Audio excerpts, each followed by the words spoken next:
At 0600 hours on a quiet morning in the Western Pacific, U.S. Navy satellites picked up something unusual. Two Chinese aircraft carriers, the Liaoning and Shandong, weren't just exercising near their own coastline. They were cruising together beyond the so-called Second Island Chain, an invisible line that has defined America's dominance in the Pacific for decades. To naval strategists, that's like crossing the 50-yard line in football and staring straight at the opposing quarterback. This isn't just another training run. For Beijing, it's a message written in steel and jet exhaust.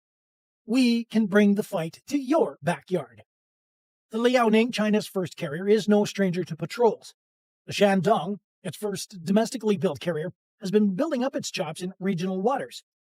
But operating side by side, this far from home, is a new level of ambition. It signals a deliberate attempt to show Washington that China's Navy no longer plays just defense. They're practicing offense. The symbolism is sharp. The U.S. has relied on its carrier strike groups as floating fortresses, platforms of air power that can dominate any ocean they sail into. For decades, China lacked the ability to seriously contest that presence. Well, not anymore. These twin carriers represent a direct challenge to the idea that the Pacific is America's lake. And here's the kicker. This wasn't a chance encounter. These maneuvers were timed, staged, and publicized.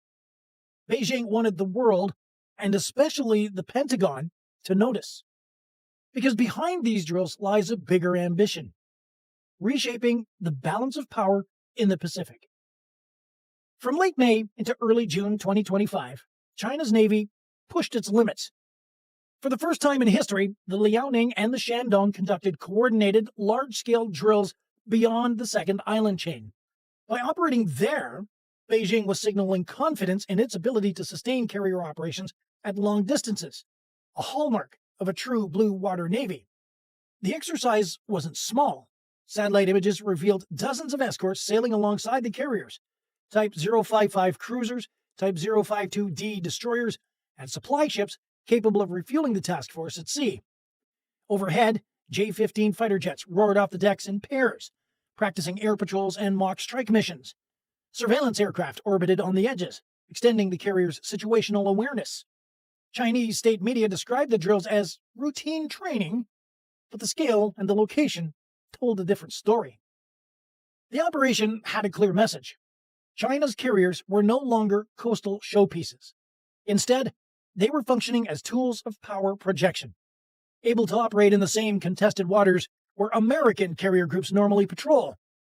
By stepping past the Second Island Chain, they entered a zone traditionally considered America's forward line of defense. Guam, home to a massive U.S. air and naval presence, suddenly found itself within the theoretical reach of Chinese carrier aviation. It wasn't just about planes and ships. The timing of the exercise coincided with rising regional tension. Japanese and Taiwanese officials reported increased Chinese military activity across the region. To naval planners, this was more than a drill. It was a dry run for a future in which Chinese carriers sail in lockstep, deep into contested waters, daring U.S. carriers to respond. The drills weren't just about steaming in formation. They were about pushing limits, testing how close China could operate to critical choke points without sparking a direct clash. As the Liaoning and Shandong maneuvered through the Philippine Sea, their escorts fanned out in protective arcs. The Type 055 cruisers, bristling with long-range missiles, acted as shields, while 052D destroyers ran anti-submarine sweeps. Overhead, J-15 fighters flew combat air patrols in overlapping cycles, creating a rotating umbrella of protection. It looked less like a training exercise and more like a combat rehearsal. The proximity to Japan added another layer of danger. Japanese defense officials reported multiple encounters between their patrol aircraft and Chinese fighters during the drills. In one incident, a Chinese J-15 closed to within 45 meters of a Japanese P-3 patrol plane. That's a distance so short that the turbulence from the fighter's engines shook the prop aircraft. Japan lodged a formal protest, calling the maneuver reckless. For Beijing, though, the near miss demonstrated boldness. We will not back down in contested skies. American forces were also nearby. Guam's Anderson Air Force Base surged flights of B-1 bombers during the same period, and U.S. Navy P-8 Poseidon patrol aircraft were observed tailing the Chinese carrier group. At sea, U.S. submarines likely tracked the flotilla from a distance, silently collecting data on Chinese escort tactics and carrier flight operations. Every maneuver, every launch cycle, every radio transmission was logged. Valuable intelligence in case today's training morphs into tomorrow's confrontation. What made the situation more volatile was the environment. The Western Pacific is a crowded theater where militaries operate in close quarters. Radar locks, warning calls, and aggressive maneuvers can escalate in seconds. Both sides know it only takes one mistake, one mid-air collision, one misinterpreted radar track, to ignite a crisis. The 2001 EP-3 incident near Hainan, where a Chinese jet collided with a U.S. surveillance plane, looms as a cautionary tale. Back then, only one aircraft went down. Today, with entire carrier strike groups shadowing each other, the stakes are far higher. Adding to the tension, Chinese state media amplified the operation. Footage showed J-15s roaring off ski jump decks, missiles loaded under their wings. Broadcasters highlighted live fire drills against mock sea targets, stressing that the carriers could project power anywhere beyond the first island chain. The message was clear. Beijing wasn't simply training. It was performing for an audience, both domestic and foreign. For Washington, this wasn't just saber-rattling. The drills revealed China's evolving doctrine, operating carriers far from home, coordinating multiple strike groups, and integrating them with destroyers, submarines, and surveillance aircraft. That combination is exactly what makes a carrier group dangerous. And now, the Chinese Navy was showing it could do it too. By pushing beyond the second island chain, Beijing has demonstrated an ambition to reshape the Pacific balance of power. To understand why this matters, you need to know the island chain strategy. The first island chain stretches from Japan through Taiwan and the Philippines, forming a natural barrier close to China's coastline. The U.S. and its allies have long relied on this arc to contain Chinese naval movement. The second island chain lies further east, running through Guam and the northern Marianas. This shift isn't only about geography. It's about time and distance in a fight. A carrier group beyond the second island chain can put Guam within strike range, can threaten U.S. and Japanese sea lanes, and can stretch American response times. The Pacific suddenly looks a little bit smaller when Chinese jets can launch from decks positioned hundreds of miles east of Taiwan. The exercises also showcased a developing Chinese doctrine, mass and coordination. Operating two carriers in sync is no simple feat. It requires precise timing of flight operations, air defense handoffs, and logistics. The plan used to struggle with simple deck cycles.